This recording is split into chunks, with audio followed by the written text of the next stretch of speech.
If you count the illegal votes, they can try to steal the election from us. If you count the votes that came in late, we're looking at them very strongly, but a lot of votes came in late. I've already decisively won many critical states, including massive victories in Florida, Iowa, Indiana, Ohio.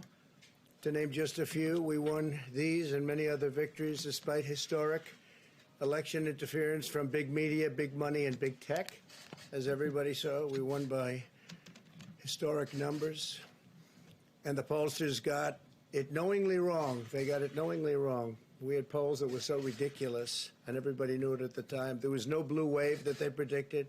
They thought there was going to be a big blue wave. That was false. It was done for suppression reasons. But instead, there was a big red wave.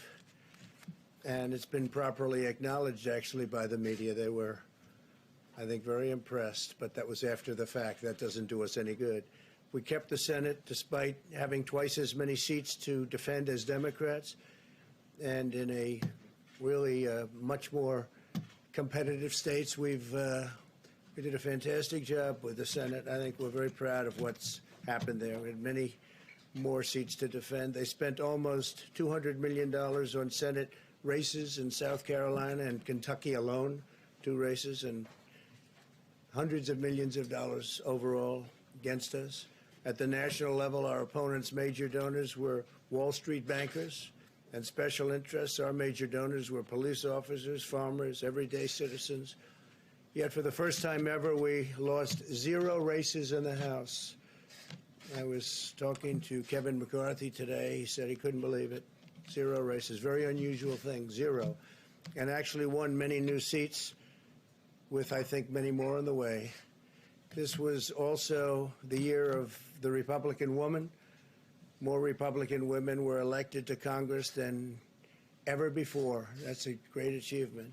I won the largest share of non-white voters of any Republican in 60 years, including historic numbers of Latino, African American, Asian American, and Native American voters, the largest ever in our history. We grew our party by 4 million voters, the greatest turnout in Republican Party history.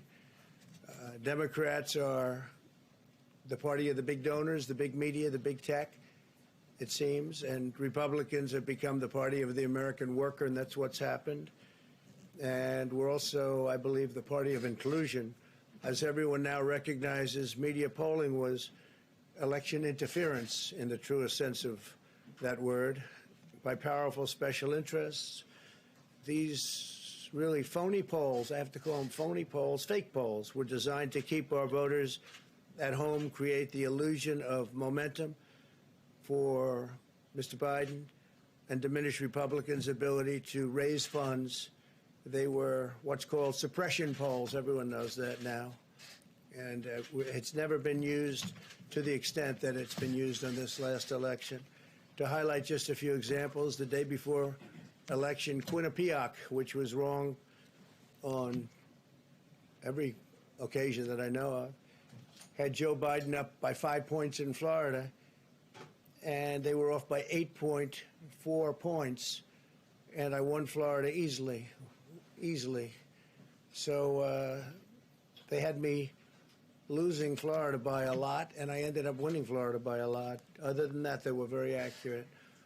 They had him up 4 points in Ohio, and they were up by 12.2 points.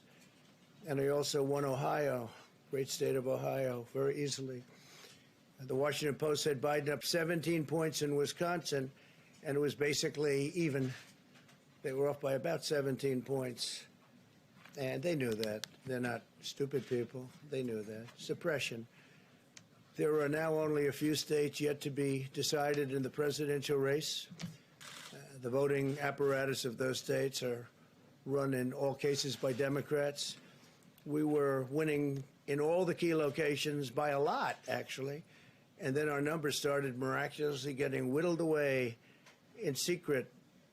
And they wouldn't allow legally permissible observers. We went to court in a couple of instances, and we were able to get the observers put in. And when the observers got there, they wanted them 60, 70 feet away, 80 feet, 100 feet away, or outside the building to observe people inside the building.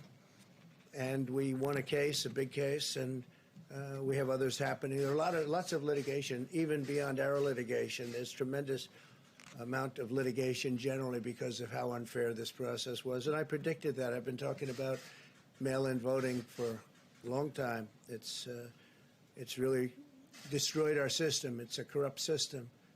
And it makes people corrupt even if they aren't by nature. But they become corrupt. It's too easy. They want to find out how many votes they need, and then they seem to be able to find them. They wait, and then they find them. And you see that on election night. We were ahead in vote in North Carolina by a lot, tremendous number of votes.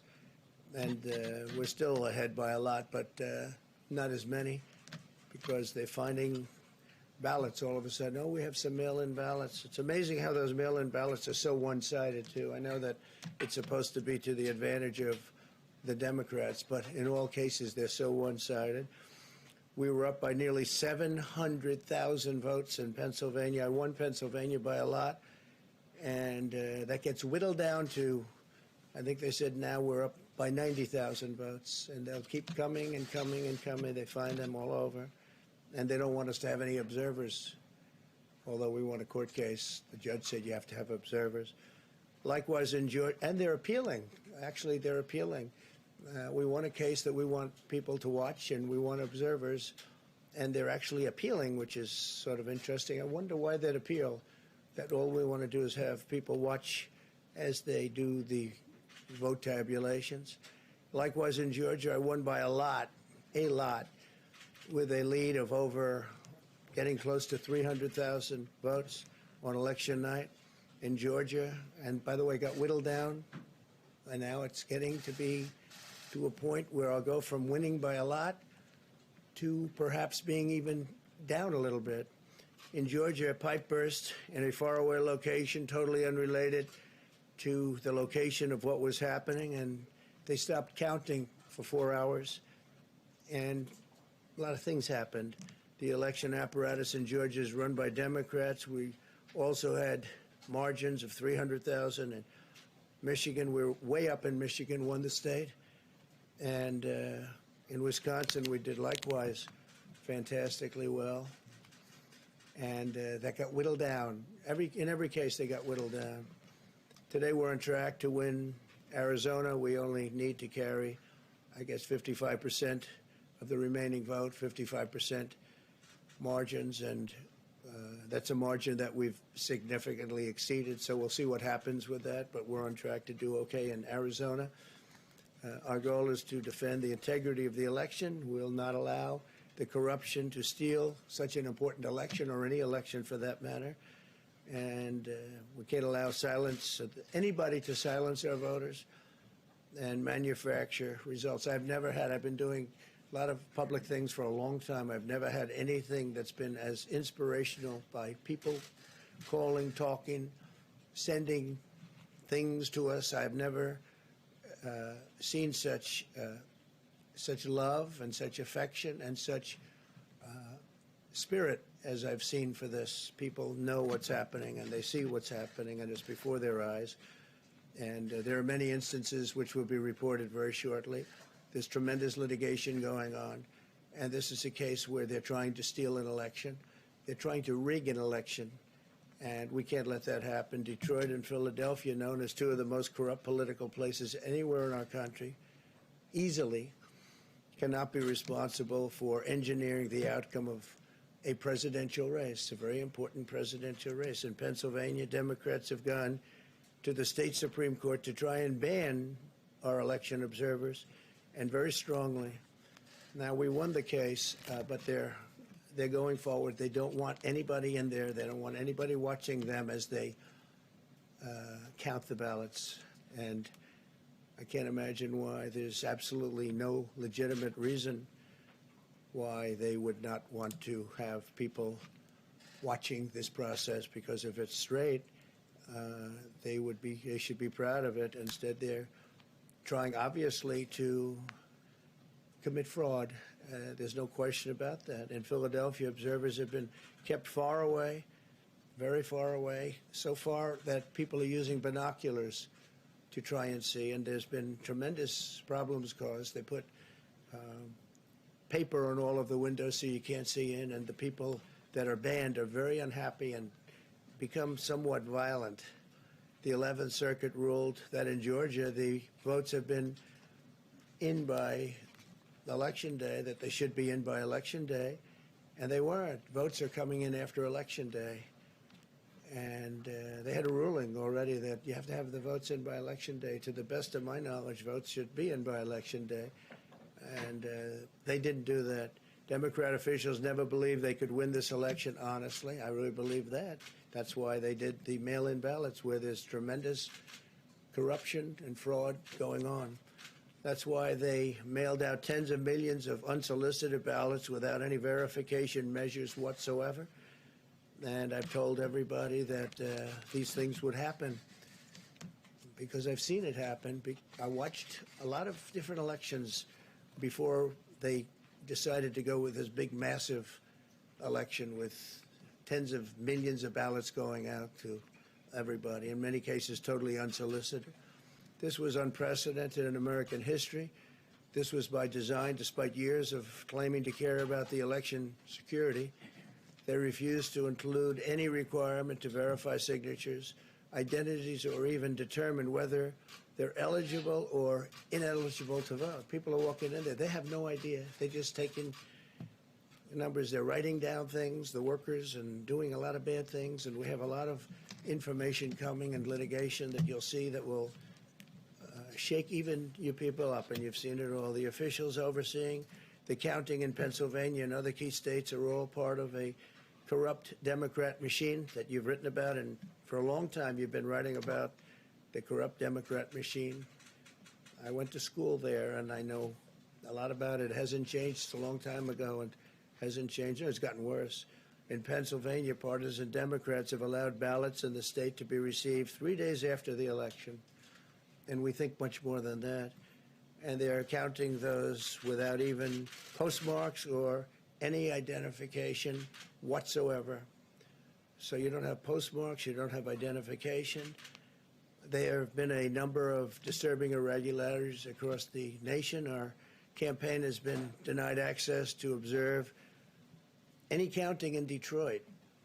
Detroit is another place, and I wouldn't say it has the best reputation for election integrity. Poll workers in Michigan were duplicating ballots, but when our observers attempted to challenge the activity, those poll workers jumped in front of the volunteers to block their view so that they couldn't see what they were doing. And it became a little bit dangerous. One major hub for counting ballots in Detroit covered up the windows again with large pieces of cardboard, and so they wanted to protect and block the counting area. They didn't want anybody seeing the counting, even though these were observers who were legal observers that were supposed to be there. In Detroit, there were hours of unexplained delay in delivering many of the votes for counting. The final batch did not arrive until 4 in the morning, and even though the polls closed at 8 o'clock, so they brought it in, and the batches came in, and nobody knew where they came from. We've also been denied access to observe in critical places in Georgia.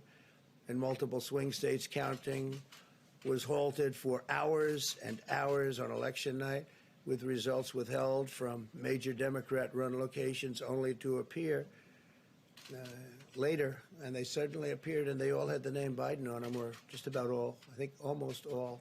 They all had the name Biden on them, which is a little strange. I challenge Joe and every Democrat to clarify that they only want legal votes, because they talk about votes, and I think they should use the word legal votes. We want every legal vote counted, and I want every legal vote counted. We want openness and transparency, no secret count rooms, no mystery ballots, no illegal votes being cast after Election Day. You have Election Day, and the laws are very strong on that. You have an Election Day, and they don't want votes cast after Election Day, and they want the process to be an honest one. It's so important. We want an honest election, and we want an honest count, and we want honest people working back there, because it's a very important job. So That's the way this country is going to win. That's the way the United States will win. And we think we will win the election very easily. We think there's going to be a lot of litigation because we have so much evidence, so much proof, and it's going to end up perhaps at the highest court in the land. We'll see. But we think there'll be a lot of litigation because we can't have an election stolen like this. And I tell you, I have been talking about this for many months with all of you, and I've said very strongly that mail-in ballots are going to end up being a disaster. Small elections were a disaster. Small, very easy-to-handle elections were disastrous. This is a large-scale version, and it's getting worse and worse every day. We're hearing stories that are horror stories, absolute horror stories, and we can't let that happen to the United States of America. It's not a question of who wins, Republican, Democrat, Joe, myself. We can't let that happen to our country. We can't be disgraced by having something like this happen. So it will be hopefully cleared up, maybe soon, I hope soon, but it'll probably go through a process, a legal process. And as you know, I've claimed certain states, and he's claiming states, and we can both claim the states, but ultimately I have a feeling judges are going to have to rule. But there's been a lot of shenanigans, and we can't stand for that in our country. Thank you very much. Are